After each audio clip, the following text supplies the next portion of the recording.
If you were standing this close to the Shroud of Turin, you'd see almost nothing. The image of a man believed by millions to be the burial cloth of Jesus Christ is so faint it just dissolves into the weave of the linen. For centuries, this ghost-like quality made it an easily dismissed mystery.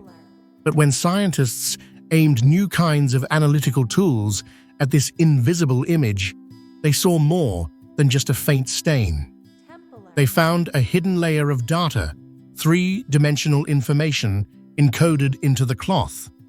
The very thing that made the image so hard to see up close was hiding its most profound secret. How could a simple piece of linen from a bygone era contain information that scientists are only now beginning to understand? And what has new technology revealed that's sending ripples through both scientific and religious communities? For much of the 20th century, the scientific momentum was building. Then, on October 13, 1988, the story screeched to a halt. Three top laboratories in Oxford, Zurich, and Arizona were given samples from the shroud to perform a radiocarbon dating test. This was supposed to be the final answer. The results were announced to the world. The samples from the Shroud of Turin were dated to between 1260 and 1390 AD with 95% confidence. The verdict was in medieval fake. For many, this was case closed. The headlines declared the mystery solved, and the shroud was relegated to the status of an ingenious but ultimately fraudulent artifact. The date lined up perfectly with the shroud's first documented appearance in history, around 1354 in Liry, France.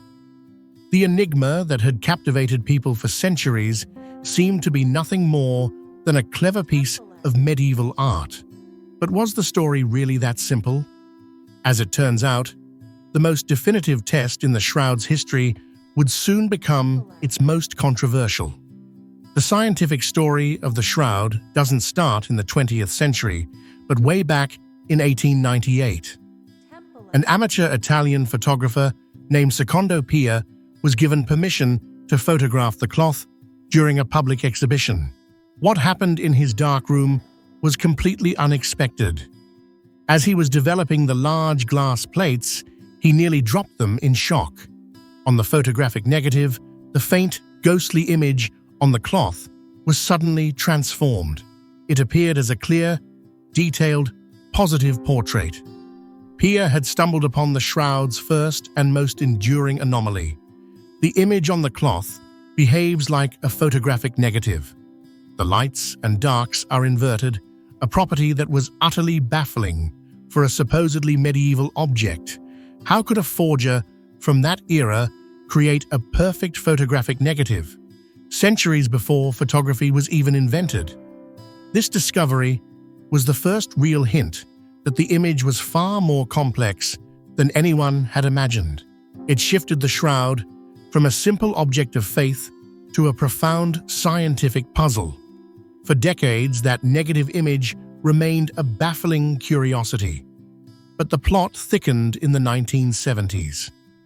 At the time, scientists were using new imaging tech to create topographical maps of the Moon and Mars. One of these gadgets was the VP8 image analyzer, an instrument that could turn the shades of a 2D photo into a 3D relief map. In 1976, two American scientists, John Jackson and Eric Jumper, decided to feed a photograph of the shroud into the VP8, just to see what would happen. A normal photograph produces a distorted mess because light and shadow don't typically correspond to distance.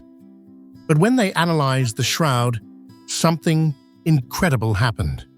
A surprisingly realistic, three-dimensional form of a human body emerged on the screen.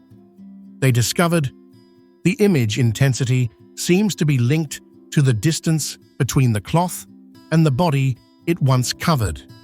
Darker areas, like the tip of the nose, correspond to points of closer contact, while fainter areas represent greater distance. The image wasn't just a flat stain, it was encoded with spatial data. This discovery challenged the idea that an artist could have simply painted the image, as no known artistic technique involves encoding topographical data this way. This revelation was so profound, it led directly to the formation of the Shroud of Turin Research Project, or STURP, a team of scientists dedicated to unlocking its secrets. The discoveries made by the STURP team were groundbreaking, but they were just the beginning.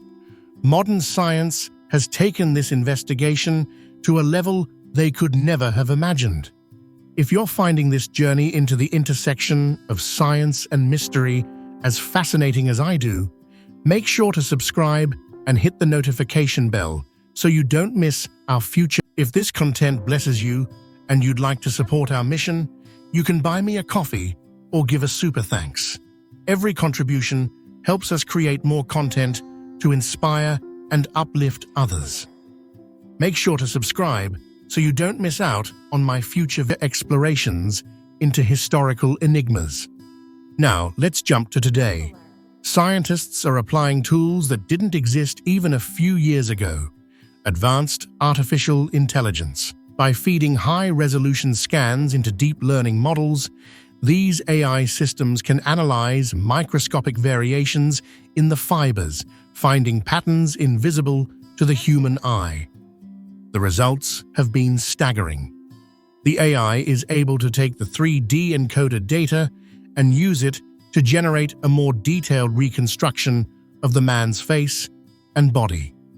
Suddenly, the faint figure on the linen has a more tangible form.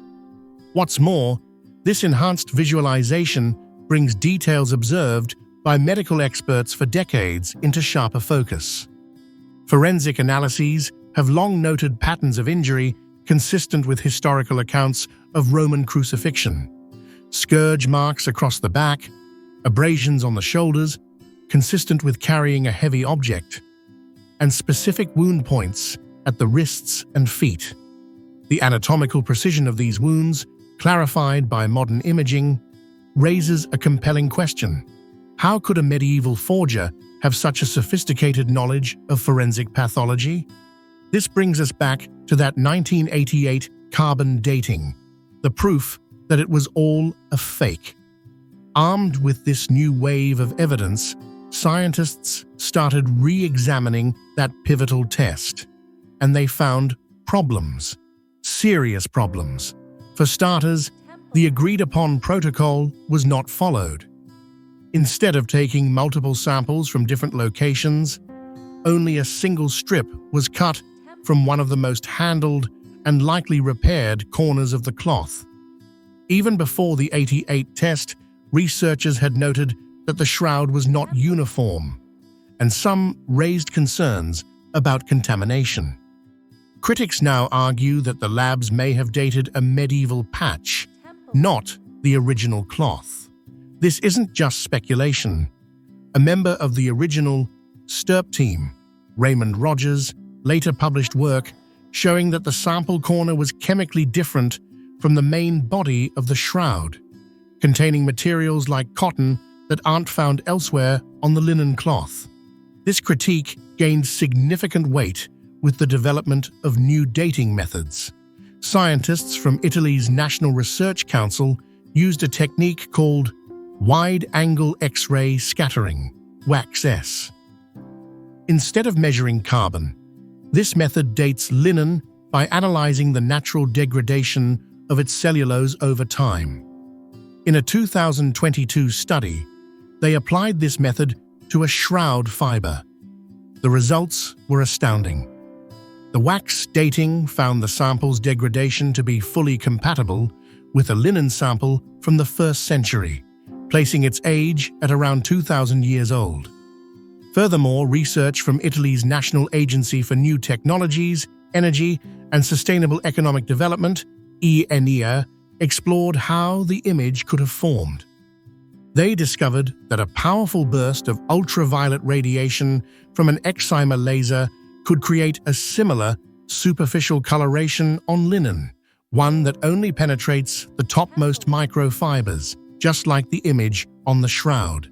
They calculated that the total power needed to create the full-body image would be so immense that it would be extremely difficult, if not impossible, to replicate even with today's technology, let alone that of the Middle Ages. So where does that leave us? For decades, the world accepted the idea that the Shroud of Turin was a medieval forgery based on a single test. Yet, modern science, instead of confirming that verdict, has seriously challenged it. The discovery that the image acts like a photographic negative, the revelation of its encoded 3D information, and now analysis by artificial intelligence and new dating methods all point to a far more complex reality. Science hasn't solved the mystery of the shroud. It has only deepened it. The overwhelming conclusion of researchers who have studied it directly is that the image is not paint or dye. It contains three-dimensional information that allows for the creation of a relief, like a topographical map. And it was likely created by a process we still can't fully replicate, with some scientists suggesting a brief, intense burst of radiation as a leading hypothesis. The faint, almost invisible image on the Shroud of Turin has held its secrets for centuries. With every new scientific tool we point at it, from the first camera to the most advanced AI, the cloth seems to reveal another layer of impossible information. We're left with a final, lingering question. Are we looking at the work of an impossibly brilliant forger from the past? Or are we looking at the intersection of an ancient event and a scientific phenomenon we are not yet equipped to fully understand?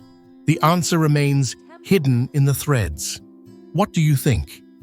Is the shroud a medieval masterpiece, or is it something more?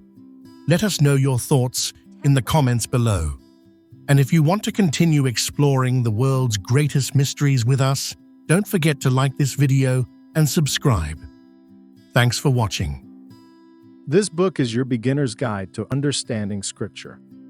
Find peace, build relationships, and discover purpose in today's world. Ready to decode the Bible? Find Bible Decoded available on Amazon now. If this content blesses you and you'd like to support our mission, you can buy me a coffee or give a super thanks. Every contribution helps us create more content to inspire and uplift others. Make sure to subscribe so you don't miss out on my future videos.